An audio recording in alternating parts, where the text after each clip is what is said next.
Hello and welcome to today's flight. Today is July 23rd, 2021, and yesterday we flew into Bandera State Airport, which is in a valley in North Bend, Washington, and today we're flying into Skykomish State Airport, also in a valley located in Skykomish, Washington.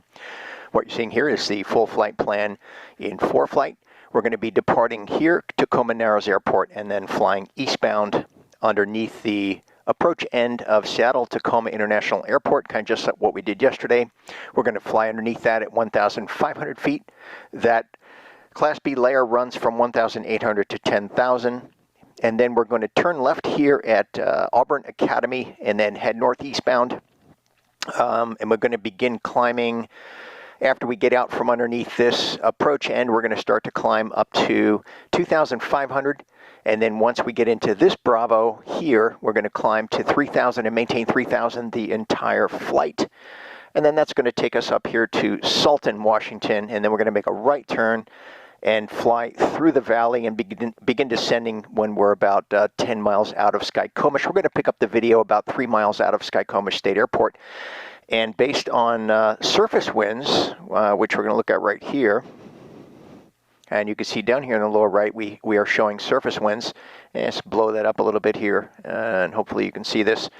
And as you can see, the winds are going to be coming from the west, so we're going to be landing into the west, and that's going to be runway 24. So we're going to be planning on a left downwind for 24, and then we'll look at the windsock, of course, once we get over the airport, and then we'll plan on executing. It's probably going to be a lot like yesterday. It's going to be more of a kind of a lollipop turnaround in here. Obviously avoiding some of this terrain on either side of the airplane. You can see it's 6,190 over here, 6261 here, and we're going to be flying right kind of down the middle of that. We'll be at 2,000 here because the airport's at 1,000, just over 1,000 feet. So we'll be at 2,000 here, mountains on either side of the airplane. So we'll get that turned around and come in for the approach, and hopefully all will go well. Let's bring up the flight plan here. And we're going to look at the entire flight path, and this is going to be 3,000 feet. And there we are going underneath the Class Bravo. Approach end of SeaTac, left turn at Auburn Academy, and continuing northeastbound. And then a right turn, and then start descending about here in the valley down to 2,000, again, which is pattern altitude. And then we're going to pass the airport here on the left downwind for 24, and then execute the landing. Let's take a look also at the 3D view of the airport and see what that is going to look like. Okay, and there's the 3D view. And since, let's see, we're going to be flying in like this. There's the airport. We're going to blow that up. That's, let's see, we're going to simulate. That's what 2,000 feet is going to look like right there. And I'm going to fly past it on the left downwind and then come around and approach it, landing into the west. So that's what we're going to be looking at. See how much room we have to turn this airplane around. It looks like if we get up in here, it looks like if we kind of dogleg to the right and get up in here, we can get the airplane turned around and come in for our final approach. And we'll see how that goes. And now let's go ahead and join the flight.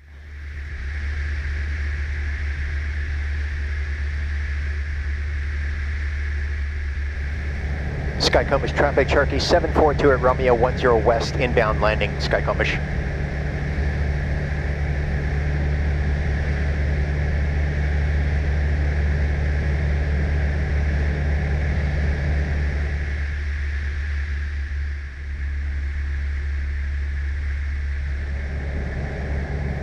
Skykomish traffic, Cherokee 742 at Romeo 3 West, maneuvering for left downwind, runway 24, full stop, Skykomish.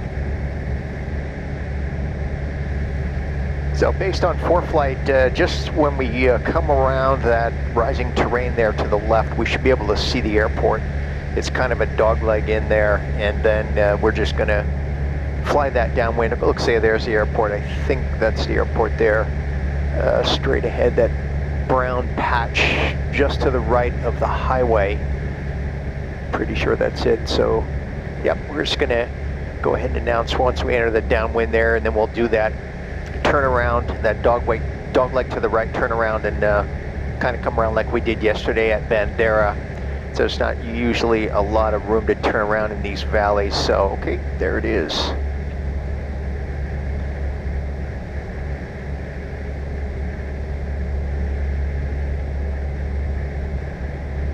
And we're going to maintain 2,000, and I'm going to probably maintain 2,000 all the way through the turn to final, and then I'll start descending then, just to maintain a little bit of a safety margin here.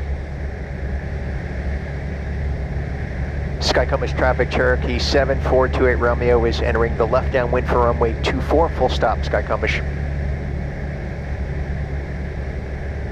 Yep, kind of just like I did yesterday, I'm just going to stay here to the right. Looks like there's a little more room to turn around here than there was at Bandera, but to err on the side of caution, I'm just going to stay here kind of to the right over this rising terrain and over these trees.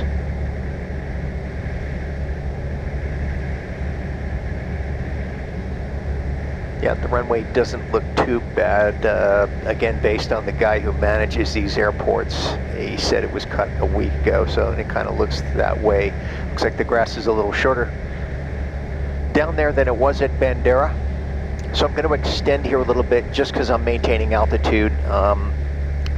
Looks like there's a little bit of a rock formation there to the right, so I want to make sure we stay well clear of that.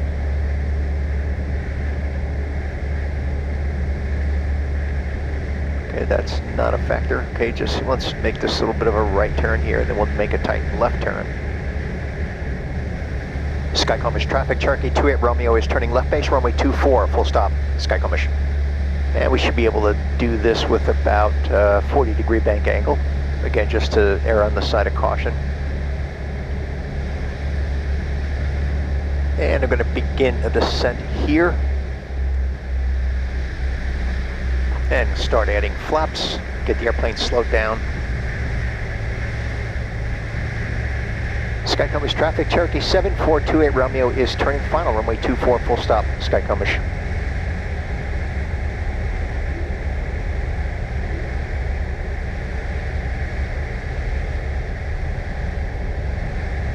Now, according to the guy I talked to, he said that there's tall trees if approaching from the east, which is what we're doing. I can see those trees there, so I'm going to have to come in a little bit high just to make sure that we clear those. Getting the airplane slowed down here. And we're at 40 degrees flaps, trimming. And, yep, there's those trees, so I'm going to stay a little bit high on the final approach here. All right, we're going to drop it in, pull power back, hold that nose off, hold that nose off. And I can see this is not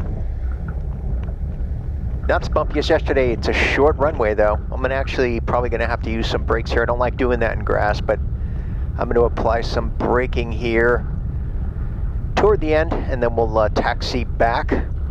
Look for that passport stamp. Get it turned around right here. Look for that passport stamp and put it in the book and be on our way. I'll go ahead and record the takeoff as well, just like I did yesterday at Bandera. And I'm going to head over to the windsock. Now, one of the things I noticed coming in is that the wind changed. It was coming from the west, and it actually pivoted around, and it was coming from the east. So we had a tailwind. We actually landed, we started with a headwind, and then it ended with a tailwind. I want to take a look at this windsock as when we get over here. I have a pretty strong feeling it felt like a tailwind to me. And that's one of the reasons I ended up having to use some braking. Let's see, we're getting close to the windsock over here. Let's see what that thing's doing. Yeah, sure enough. Yeah, it turned into a tailwind. And yeah, we used up a little more runway than I would have liked. So now it is what it is. That's what happens here in these mountains sometimes. When I landed at Ranger Creek last year, the winds were in two different directions at both ends of the runway. So what are you going to do? Most likely it'll come back around and favor a takeoff to the west. So there's the signs. Looks like that's where the passport stamp's going to be, right there in that mailbox to the left. Let's climb out of the airplane and take a video on the ground. Okay, we are on the ground at Skykomish State Airport, and this grass strip was a little better than Bandera, but it's also about 500 feet shorter. So I used up a fair amount of runway coming in.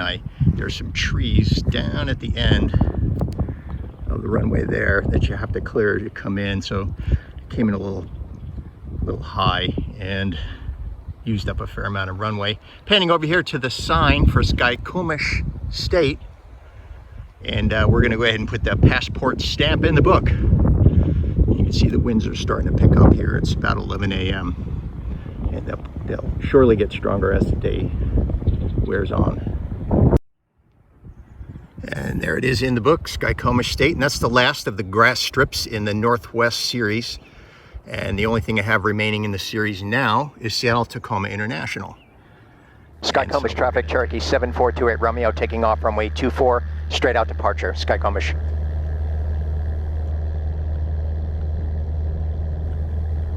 It's not as bumpy as yesterday's airport at Bandera, but still a little bit bumpy. It's definitely a shorter runway. It's it's about 400 feet shorter. So I'm going to stay in ground effect here at VX, which is 75. I have 10 degrees flap set, and we're climbing okay.